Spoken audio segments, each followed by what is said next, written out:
How are your guys' nuts? They're really good. I'm not gonna lie. I'm sure you got to do plastic surgery and rearrange your whole face. Dude, This is your chance to fix it. stop. I thought we were cool. Has Hailee had to put some makeup on you? Mark, don't lie to your listeners. We know you put makeup on for every other day. One thing I'll let you know about Khalil, his femurs are abnormally large. What? Did you just chat GPT that? Yeah.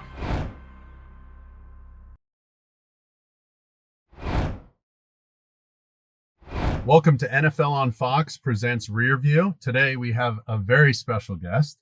I'm your host, Mark Sanchez, but we're joined by the reigning NFL MVP, and he's tied for the most games in NFL history with a passing touchdown and a rushing touchdown. He's got the Buffalo Bills off to an incredible, red-hot 4-0 start. If you know him, you love him. Unless he might be your neighbor, then he's okay. But Fireball's finest, give it up for Josh Allen. How we doing, bud? Yeah, thanks for the introduction there, Mark. Appreciate it. Don't get too excited. I'm excited. Thanks for having me on. I really appreciate you. That's the way to turn it on. Okay, let's talk a little bit about this last game against the Saints. I know you guys come up with a victory, one of two teams still unbeaten in the league. But the first quarter touchdown to Khalil Shakir, dude, how awesome is that for a quarterback? Explain to fans, like, when you throw, these are like breather plays. It's just a quick little screen. It's like turn into for the quarterback, like a second baseman or shortstop, and just get it to your guy quickly. Boom. Then it springs for a touchdown because the kid refuses to get tackled. Tell the fans how nice that is when those easy plays happen. I don't think I love anything more than to not really do anything and just see your guy just bounce off tackles. Khalil, again, we talk about his center of gravity and his balance all the time. He's a fantastic teammate. You know, you have Shavers and Dalton Kincaid blocking their tails off, you know, allowing him to get up to the second level and make a play. One thing I'll let you know about Khalil, his femurs are abnormally large. And that helps. His femurs. He's got large, long femurs. Oh, long femurs or thicker? They long might be femurs. thicker Okay, too, so he's but covering... proportionate to his body, they're very long, which helps his, his balance. That's what I was told at least. And he puts them to good use. We love Khalil. He's again, one of the guys in the receiver room, especially that he's been here for now 4 years.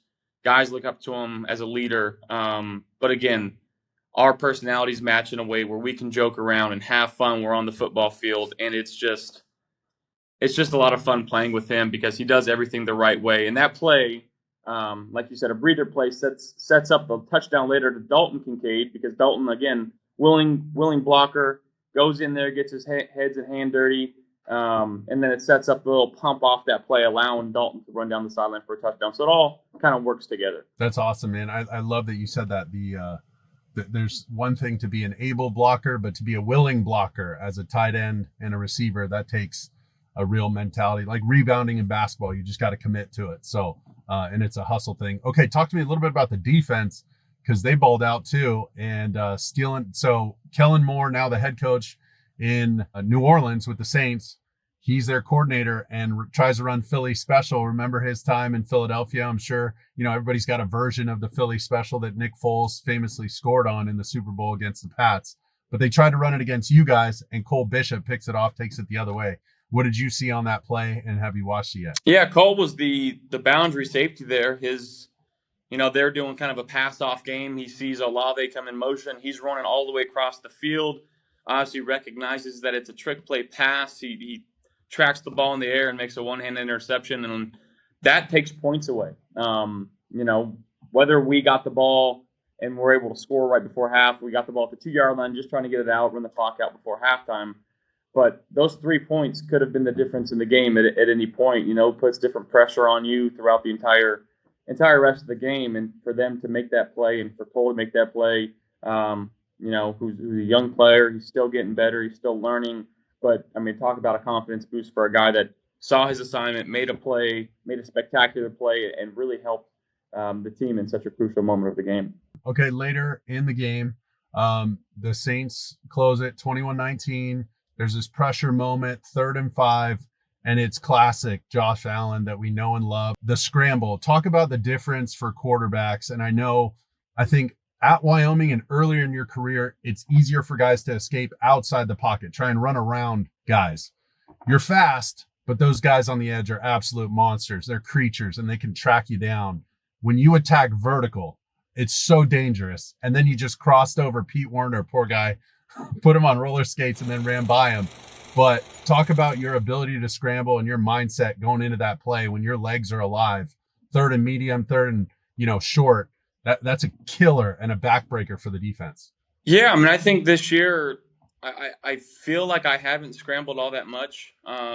Trusting my eyes, trusting my timing and my drops, trusting the guys to get open. But in a moment like that, 3rd and 4, we had a man concept on.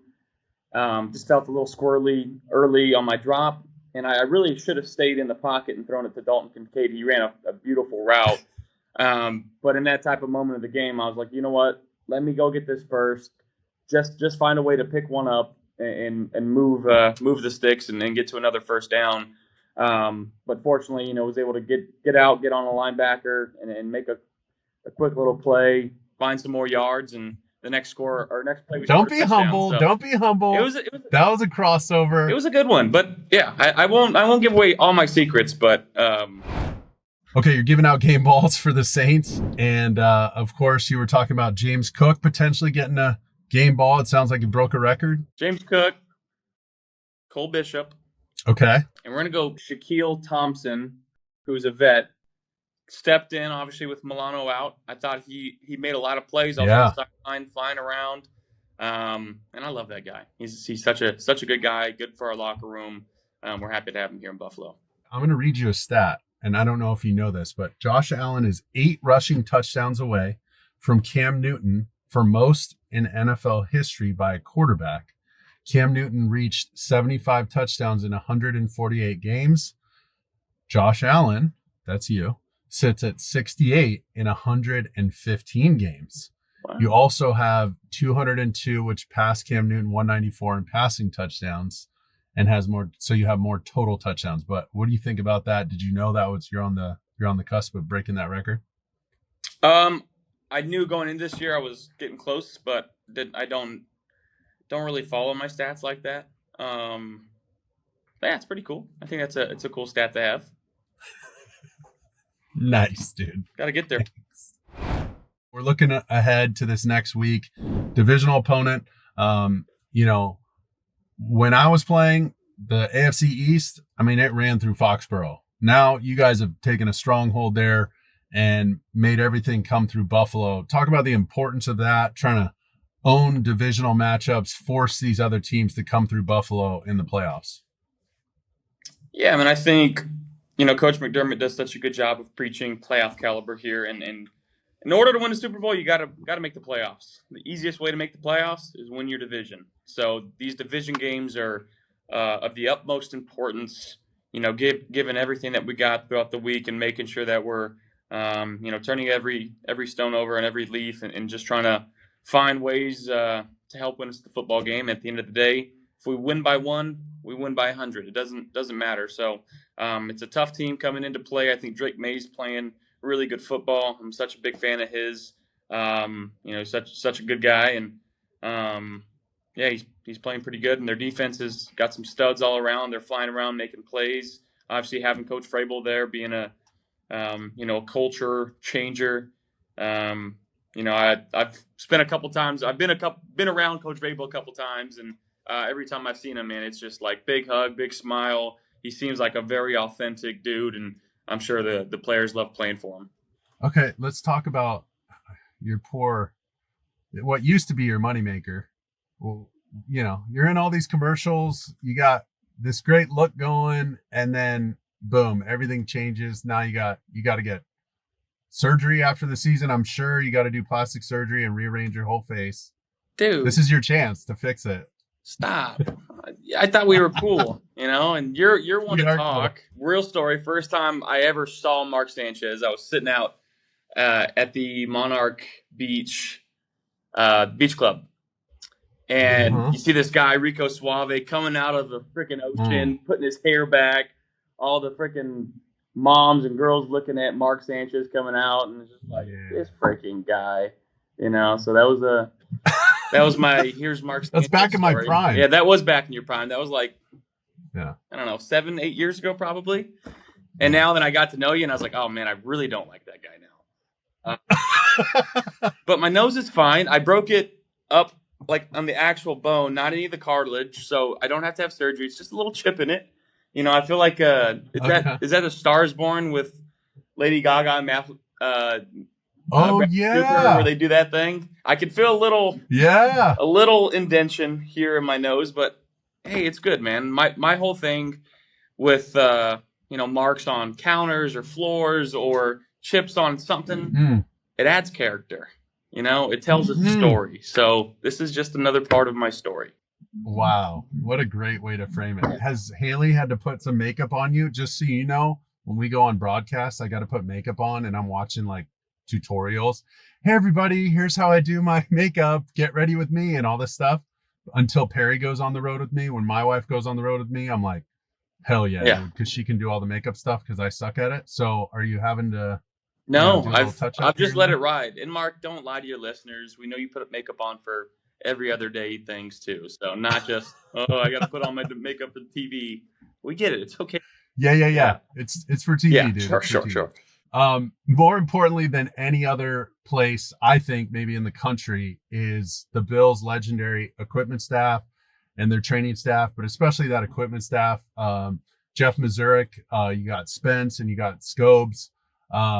Those guys have a lot to deal with because of the weather, because of the elements, and they embrace it. It looks like you embrace it. Obviously, the fan base embraces it.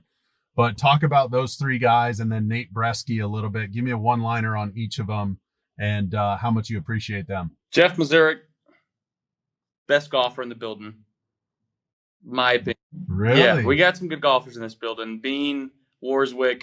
I'm taking my man Jeff. He's the best. He's the best head of equipment staff in the entire country.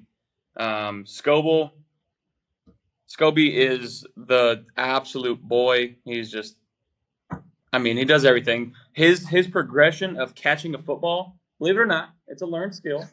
Early on in my career, not too great. Now he's pulling off one-handers all the time. And talk about for the squad. He's for the squad. Spence, same thing. Just the best staff that you can think of in that equipment room. They treat the players right. And obviously you talked about the weather here. It's no easy task to be the equipment managers here in Buffalo with weather changing, different types of cleats. Just leather layers in making sure guys are warm on the sideline. They have to deal with a lot that many people don't understand or don't even see. So I got so much respect for our training staff. And Nate Bresky, you were with him, I think, in Chicago. Yeah. He's again one of the best in the business. We do a lot of shoulder work together before practice. Sometimes, just one of those days, body's a little sore. I look back and we're going through dynamic warm ups. I'm like, Nate, I need you to just work on my arm. But again, always down for the boys. Nate Bresky is, and our athletic staff, man, during training camp, it was a little busy for them. We had some guys going down left and right, but throughout the season so far, they've been doing a fantastic job. Guys are, going in there and taking care of themselves, but it's because of the people that we have in the training room as well, making sure that guys are getting what they need, and it starts with Nate. Okay, I got a question about some food stuff. Everybody talks about buffalo wings, but what is a beef on Weck? What's the deal there? So beef on Weck, I believe it's beef on a Weck bun, which is a specific type of bread and bun that they use up here in Buffalo. I've really only had it one or two different times. I think Barbell does a fantastic job with their beef on Weck. So if you're ever in this area, Mark, I would highly suggest you try it. What's the name of it? It's called Barbell Tavern. Barbell? Yeah. Oh, Barbell. And the beef on Weck, it's kind of, I really don't know. It's more of like the wing / bar spots that typically carry that type of, delicacy here. But or delicacy, my bad. Yeah, but it is fantastic. It is really good. Put a little horseradish on there, get a little spice going. Okay, it's good. I had a question. The last time we sat down for an interview, You've always been gracious with your time, and we appreciate it. But it was 2020. You were starting a business venture with your father, Joel, and I need to check in. We harvested our first crop this year, which is really, really awesome. It's kind of a monumental moment. It takes about 5 years to produce, but we are in our 4th year, so we did get a little bit out of it. That orchard is looking fantastic. We've obviously planted a few more plots after that in the subsequent years. I partnered with wonderful pistachios who they're in my hometown of Fireball, California. They're doing a lot of good work for the community too, so it was really cool. And I think we got a commercial or two coming out. I want to say Sunday night. So we got some good stuff coming. Let's go, dude. Okay, we're going to flip the script. You get to ask me 2 questions. This is going to be interesting. One football, one non-football. Okay. Looking back at Entourage's wild ride, what's one off-screen moment with the cast that captured the real Hollywood hustle better than any script? And how does it contrast with the grounded life you're building now? What? Did you just chat GPT that? Yeah. Are you not? Because there's no way you would ask a thorough question like that. Are you not Adrian Grenier from Entourage? Shut up. Dude, get out of here. That's the only reason I agreed to this podcast, dude. What the hell are we doing? You're an idiot. Okay, anyways. All right, give me obviously you're a USC legend. Highly touted draft pick. Where'd you go to school? High school? Mission Viejo. Mission Viejo, that's right. I should have known that. The Diablo. You have a son. I do. If you could choose one of those 3 places, Mission Viejo, USC, or New York Jets, for your son at some point in his life to play for, where would it be and why? Oh my gosh. But only one. If you choose one, they can't play for the other 2. So I guess I would say either SC or the Jets, just so he gets that experience. But I just don't know if I can handle. You got to pick one. You don't give me this. That'd be tough. Two for BS. I need one. Let's go Jets. Hopefully you're retired by then, so he doesn't have to play against you, and then he can own the division like you. How about that? Okay, good. All right, and then my second question is: besides yourself, name the greatest quarterback at USC in history. Oh, Carson Palmer. Okay. Hands down. All right. No doubt. Easy. I mean, obviously Heisman winner, but I was his ball boy in high school. I idolized the guy. We'd get wristbands. Like in the locker room or like? For the team. Oh, I was like Scobes. Gotcha. Okay. Gotcha. Just make it. I was like Scobes. So I idolized him, when he gave us wristbands after the game, I would wear them in our Pop Warner game the very next day, playing for we were the Rancho Santa Margarita Eagles, and he played for the Eagles for the high school. I worshiped him growing up, and he's still, my favorite player of all time. Obviously second to you. Thank you. I really appreciate that. All right. Hey. Well, we appreciate you, buddy. And, hey, Mark. Thank you so much for taking the time. Yeah. You're the man. Appreciate you. Thank you, bud. Jaguars 49ers week 4 recap.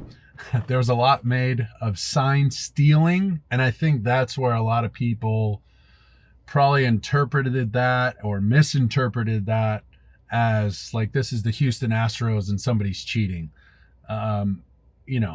Basically that couldn't be further from the truth. I think what Robert Saleh was getting at in his press conference was actually a compliment to Liam Cohen and Kevin O'Connell, Sean McVay, and some of the people a part of this Shanahan/McVay tree, that when you present to the defense a complex offensive scheme, meaning pre-snap, before you hike the ball, motions and shifts and all that kind of stuff, well, the defense, it forces the defense to communicate.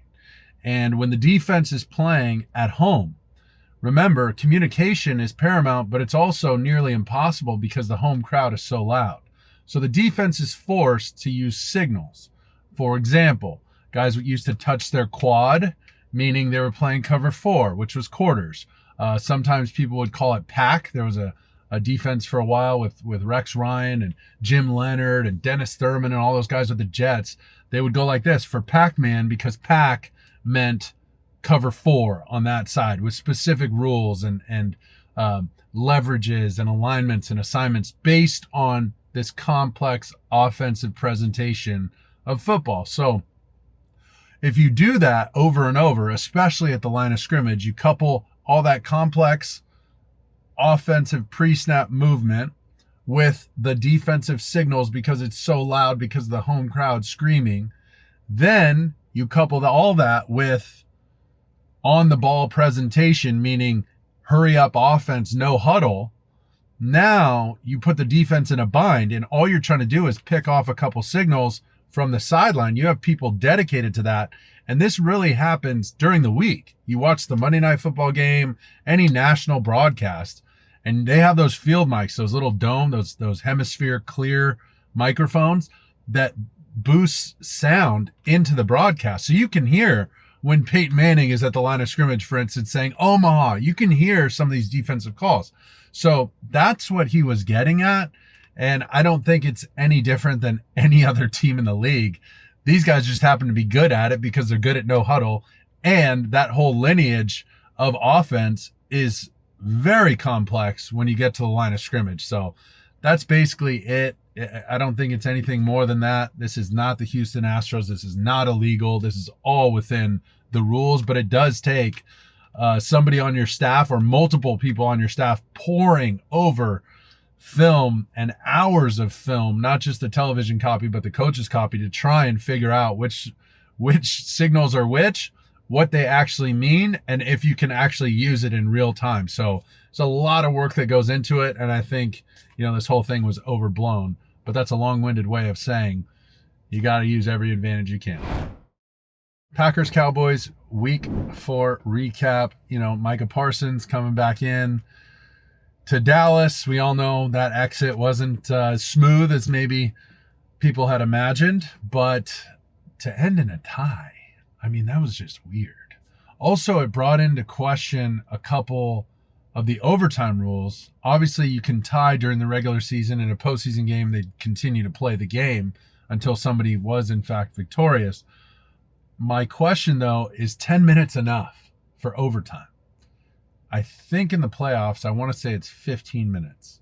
So I think that extra 5 minutes would have really played a factor, because if you remember, Dallas used a good chunk of the clock on their first drive, and now both teams are guaranteed to at least get a crack at touching the football, a rule that they obviously had to fix for Josh Allen, our guest.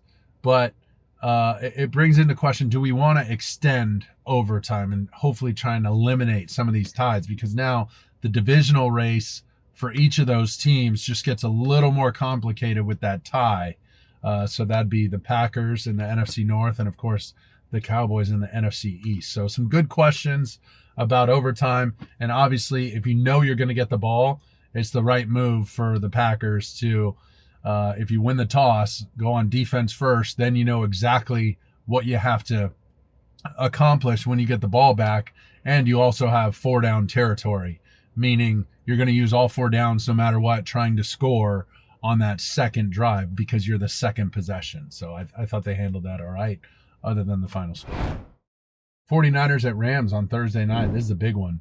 Big one for the NFC West. The Niners dropped a game last week to the Jaguars, who came into town, and it was a tight ball game. The Niners are just decimated with injuries, whether it's the offensive line, tight end George Kittle down, Ayuk still no timetable for when he's going to return at receiver. Ricky Pearsall got nicked up in the game. Jawan Jennings is dealing with a shoulder and an ankle injury. And poor Brock Purdy, man, he's got no rapport with some of these players. He's throwing to guys who had never had a catch from him his entire career, and a complete role reversal for him. Remember when he stepped into the huddle in, I want to say 2022, I think, 2021, it was Ayuk, Deebo Samuel, and George Kittle. And then halfway through the season, they got Christian McCaffrey. So he had 4 players, 3 of them superstars, perennial Pro Bowlers, potential all pros, and all those guys knew the system. He was able to just look at his wristband, spit out a play that Kyle Shanahan gave him in his headset, and then focus on himself. Now he's got to be the one explaining the offense and the nuances of the offense, giving tips and reminders at the line of scrimmage to his players.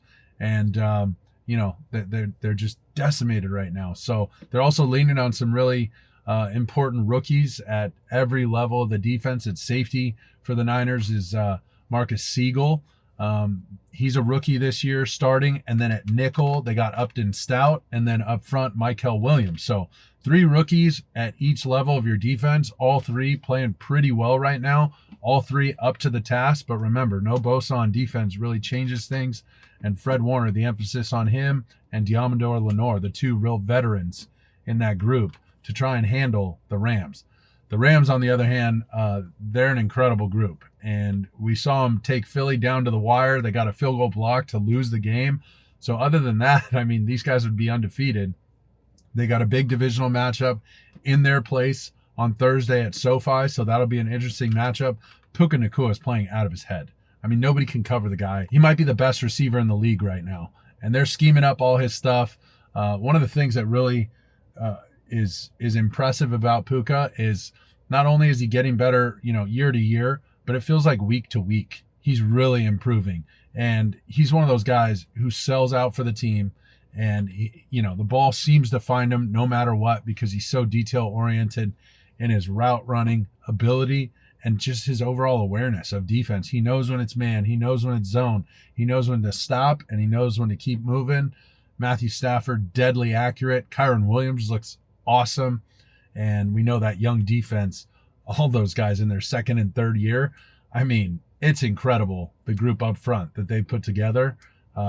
This one could be a big factor in the NFC West, and I picked the Rams early in the year to win the division. Let's look at the AFC South. We got Houston on the road at Baltimore. Both teams really struggling to find their identity. Dropped a couple games earlier on than people would have imagined. Both of their records not quite up to par, especially with their preseason prognostications and predictions. But let's start with Houston in the AFC South. It looks like Jacksonville and Indy might be in control of that division, and it could be a race between those 2 teams to the end.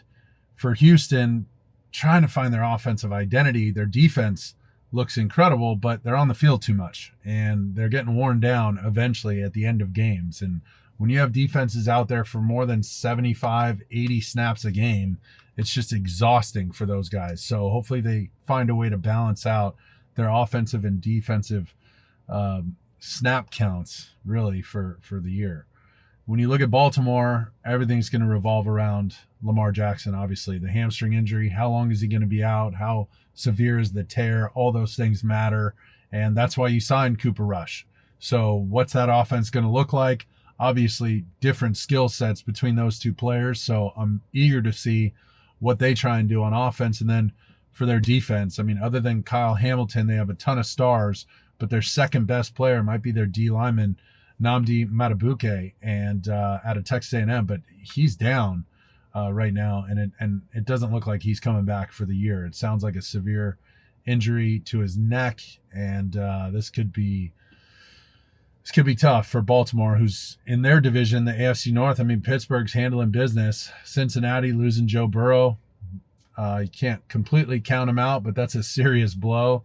And then, of course, Cleveland trying to find their identity. We know what they can do on defense, but every game it seems that they've won so far is a low-scoring affair. So they got to find a way to get that offense rejuvenated and revamped. But right now, Pittsburgh's doing exactly what they need to do, and Baltimore could really fall behind if they drop another game. As always, thanks again for tuning in to NFL on Fox presents Rearview. Huge shout out to Josh Allen for joining us on the show today. Make sure you stay tuned for more weekly episodes of NFL on Fox presents Rearview throughout the entire NFL season. And don't forget to follow NFL on Fox presents Rearview, Goat Farm Sports, and Shadow Lion on all social media platforms for top moments from the show. Appreciate you guys.